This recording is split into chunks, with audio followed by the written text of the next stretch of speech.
atau sudah? Alhamdulillahirabbil alamin. Allahumma salli wa sallim ala sayyidina Muhammadin wa ala alihi washabbihi barik wasallim ajmain, amma ba'du. Hadirin hadirat yang dimuliakan oleh Allah, alhamdulillah kita masih dapat berkumpul sama-sama baca maulid Nabi Muhammad SAW, hadir ke majelis ini berzikir salawat Nabi Muhammad SAW, menumpahkan segala macam rasa yang kita miliki, dan mudah-mudahan semoga itu semua menjadi penyebab dosa-dosa kita diampunkan, hajat kita dikabulkan, hutang-hutang kita dilunaskan, yang belum punya jodoh segera diberikan jodoh yang soleh atau solehah, yang belum memiliki keturunan Allah berikan keturunan-keturunan yang soleh dan solehah.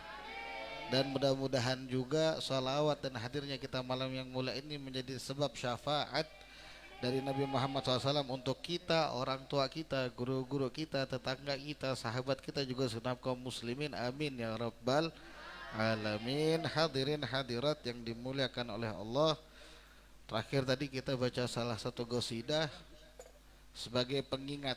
Maksudnya pengingat itu begini, untuk kita semua bahwasanya segala amal kita entah diterima ataupun tidak, tapi yang pasti Allah menyiapkan syafaat baginda Nabi besar Muhammad sallallahu alaihi wasallam. Ini yang pasti. Sehingga kita sambil terus beramal, sambil terus mengharapkan syafaat Nabi besar Muhammad sallallahu alaihi wasallam. Makanya hadir ke majlis-majlis maulid seperti ini, majlis-majlis sholawat seperti ini merupakan suatu bentuk kemudahan dari Allah agar kita dapat syafaat. Dan subhanallah, syafaat itu tidak Allah khususkan cuma untuk orang yang berdosa, tapi memang diprioritaskan mereka yang berdosa. Nabi Muhammad SAW bersabda, syafaati li ahlil kabair min ummati. Syafaatku itu kuperuntukkan, kuprioritaskan, yang pertama kali akan aku berikan siapa? Mereka yang memiliki dosa-dosa besar. Itu kata Nabi Muhammad SAW. Jadi disiapkan dari Nabi untuk kita semua yang banyak dosanya, yang paling besar, ada kemungkinan dia yang nomor duluan dapat. Lah terus Habib, kalau dia nggak punya dosa bagaimana? Dia nggak punya dosa sekalipun dia bakal butuh syafaat. Tujuannya untuk menaikkan derajatnya dan memberikan kemuliaan-kemuliaan yang lain. Misalkan dia nggak banyak dosa atau dia nggak berdosa, tapi dia tetap harus dihisap, karena sebab syafaat Allah tidak hisap dia. Kemudian yang kedua, seharusnya dia jalan di sirat tadi itu dia selamat, hisapnya dia bagus, lebih timbangan kebaikannya bagus, tapi dia namanya melewati siratal mustaqim susah, sebab syafaat jadi mudah, jadi langsung hilang dari sini langsung ke seberang sana. Ini salah satu fungsi syafaat dari Nabi Muhammad SAW, dan masih banyak lainnya. Dan itu pun tidak kita dapatkan cuma di akhirat, dari dunia sekalipun Allah sudah siapkan Nabi Muhammad untuk kita. Makanya katanya Allah Subhanahu wa taala, wa rahmati wasi'at kulla syai'. Rahmatku itu meliputi segala sesuatunya, bahkan lebih luas daripada alam semesta. Dan lagi-lagi kita selalu ingatkan, apa itu rahmatnya Allah? Wa ma arsalnaka illa rahmatan lil alamin. Dan tidak kami mengutus wahai Muhammad kecuali sebagai bentuk rahmat kami untuk alam semesta raya. Jadi bisa dipastikan orang yang memiliki Nabi Muhammad SAW dalam hatinya, ini orang yang paling banyak dapat rahmat, dan dia lebih berhak mendapatkan syafaat. Bahkan saking pengennya Nabi Muhammad SAW memudahkan bagi kita, beliau bersabda, man shalla alayya hina yusbih ashran wa hina yumsi ashran adrakathu syafaati yaumal qiyamah. Saking Nabi pengen kita mudah, kata Nabi, barang siapa yang baca salawat kepadaku 10 kali pagi, dicatat nih hadisnya Nabi, 10 kali di pagi hari dan 10 kali di sore hari, adrakathu syafaati yaumal qiyamah, syafaatku akan mendapatinya pada hari kiamat.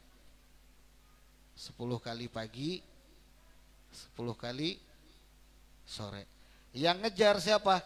Syafaatnya Nabi bakal ngejar kita, bukan kita yang nyari syafaatnya Nabi Muhammad. Mudah enggak? Jadi pagi sambil siap-siap mau kerja, sambil ngopi jam 7, anggap kalau kerjanya jam 8. Jam berapa kerja biasa? Anak kerja Senin sampai Jumat di rumah, work from home kan. Sabtu Minggu juga di rumah juga soalnya kerjanya. Jadi pagi jam 7 sambil buat kopi, si istri juga sambil ngaduk kopi suaminya. Allahumma shalli ala sayyidina Muhammad wa ala sayyidina Muhammad, Allahumma shalli ala sayyidina Muhammad wa ala sayyidina Muhammad, Allahumma shalli ala sayyidina Muhammad wa ala sayyidina Muhammad 10 kali sambil ngopi. Sore pulang kerja sebelum mandi begitu juga. Jam 5 istri sambil buatin kopi 10 kali juga Allahumma shalli ala sayyidina Muhammad wa ala sayyidina Muhammad, Allahumma shalli ala sayyidina Muhammad wa ala sayyidina Muhammad 10 kali. Si suami sambil nikmatin kopi, sebelum ngerokok jangan ngerokok dulu baru baca salawat. Ngopi dulu, beres 10 kali baru ngerokok.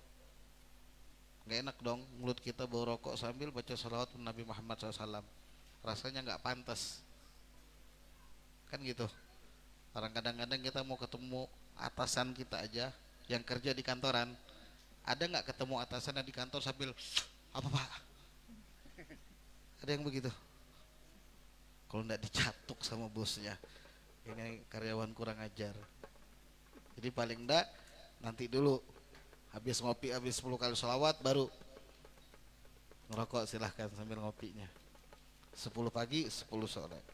Kalau masih berat kata Nabi SAW, man shalla alayya kuntu syafi'ahu yaumal qiyamah, barang siapa yang bersalawat kepadaku 1 kali aja seumur hidupnya, aku bakal jadi pemberi syafaat bagi dia di hari kiamat. Ya Allah, baiknya Nabi sama kita, sekali aja seumur hidup. Makanya kata ulama, salawat dan salam kepada Nabi Muhammad itu wajib hukumnya walaupun cuma 1 kali seumur hidup. Biar apa? Biar kitanya dapat syafaat. Nabinya nggak dapat untung kok dari ucapan salawat kita. Nggak dapat untung, nggak naikin ratingnya Nabi di antara para Nabi yang lain. Jangan kita kira semakin kita banyak baca salat kepada Nabi Muhammad, ratingnya Nabi Muhammad bakal naik. Nggak ada urusan sampai itu. Nabi Muhammad udah mentok, langsung di bawah kemuliaan Al-Khaliq Allah Subhanahu wa taala. Langsung. Sedangkan sholawat itu untuk kita, kembali ke kita, untuk memudahkan diri kita yang amalnya ini masih Masya Allah, masih banyak kurangnya, biar mudah didorong pakai sholawat. Makanya kata Nabi, man shalla alayya kuntu syafi'ahu yaumal qiyamah. Kemudian yang ketiga kata Nabi Muhammad SAW, innallaha ta'ala la yanzuru ila man yusalli alayya, sungguh Allah itu akan memandang kepada orang yang bersolawat kepadaku. Jadi kalau mau dipandang Allah, banyak-banyak solawat. Semakin kamu banyak solawat, semakin sering Allah mandang kamu. Semakin sering dipandang Allah, kata Nabi, wa man nadharallahu ta'ala ilaih la yu'adzibuhu abada. Barang siapa yang dipandang oleh Allah, maka selama-lamanya Allah tidak akan mengadab dirinya. Jadi kalau mau nggak diadab sama Allah, cari perhatiannya Allah. Nggak mau dipecat sama bos, cari perhatiannya bos. Nggak mau dimarahin suami atau nggak mau dimarahin istri. Jarang sih ada istri dimarahin suami sekarang.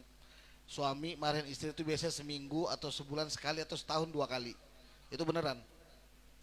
Tapi istri marahin suami hampir tiap hari.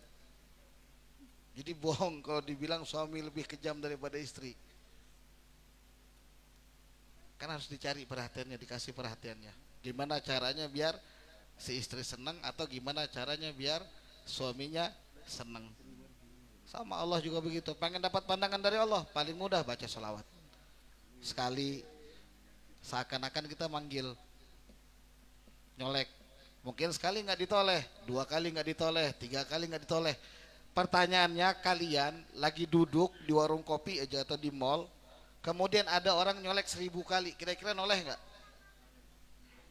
Kira-kira dicolek 1000 kali noleh nggak? Tampar langsung malahan. Tapi ini seakan-akan Allah lagi dipanggil sama kita, biar Allah ngelihat kita. Kalau kita manusia kan dicolek ya benar, tampar 1000 kali, kurang ajar ini orang katanya.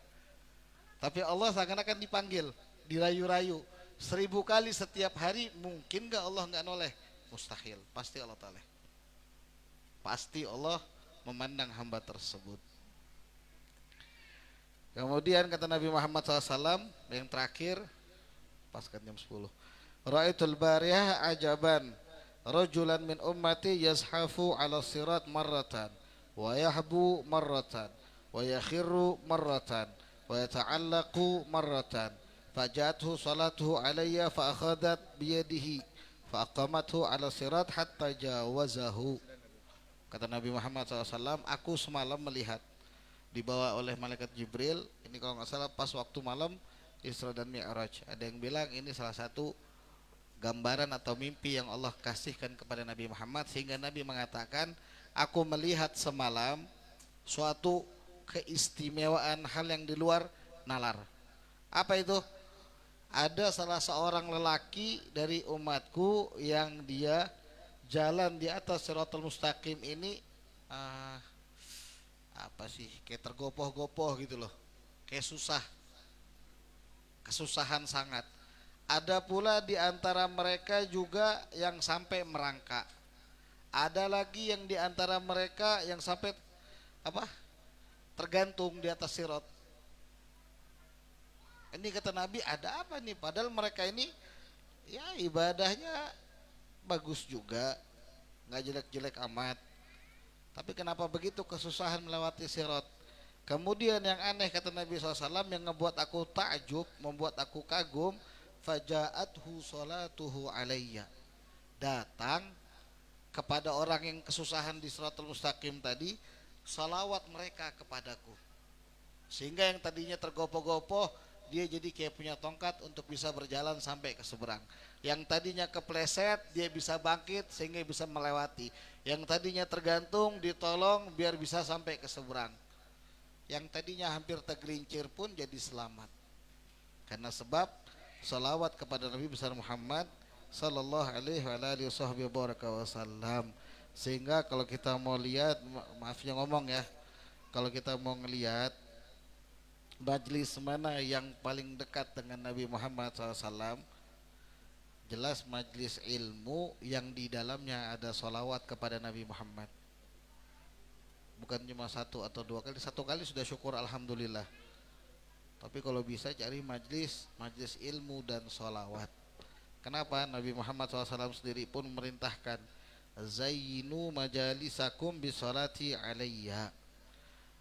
Perindahlah majlis-majlis kalian, tempat kalian duduk berkumpul dengan salawat kepadaku. Fa inna salatakum nuran lakum yaumal qiyamah. Karena setiap salawat yang kalian baca di majlis atau tempat kumpul tersebut kelak akan menjadi cahaya bagi kalian di hari kiamat. Wa zayyinu majalisakum bisalati 'alan nabi, kata Nabi. Hiasilah salawat kalian dengan perbanyak salawat pada Nabi. Wa bidzikri Umar bin Khattab radhiyallahu anhu, di riwayat lain dan juga disebutkan Umar bin Khattab. Maksudnya apa? Sahabat-sahabat Nabi. Ini tanda bahwasanya orang yang mengaku cinta sama Nabi tapi sampai melaknat sahabat-sahabat Nabi seperti orang-orang di sebelah atau Syiah, itu bukan termasuk yang dianjurkan. Begitu juga orang-orang yang selalu mengedepankan sunnah tapi nggak mau baca salawat kepada Nabi Muhammad, ini juga bukan mereka yang dimaksud. Siapa yang dimaksud? Ya kita.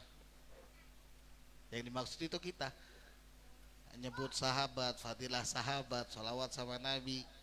Ini yang dimaksud Nabi Muhammad SAW, yang kelak insya Allah kita semua termasuk orang-orang yang mendapatkan cahaya di hari kiamat. Amin ya rabbal alamin. Dan mudah-mudahan kita berhak mendapatkan syafaat dari Nabi Muhammad SAW. Amin ya rabbal alamin. Wa'afu minkum, minta maaf dalam ridhonya. Mudah-mudahan semakin semangat lagi untuk ngebahasain lisannya dengan surat Nabi Muhammad SAW. Dan mudah-mudahan juga semua hajat dunia dan akhirat kita dikabulkan oleh Allah Subhanahu wa taala. Amin ya rabbal alamin. Hadza ma aqulu lakum wal afu minkum. Assalamualaikum warahmatullahi taala wabarakatuh. Allah alam bisawab.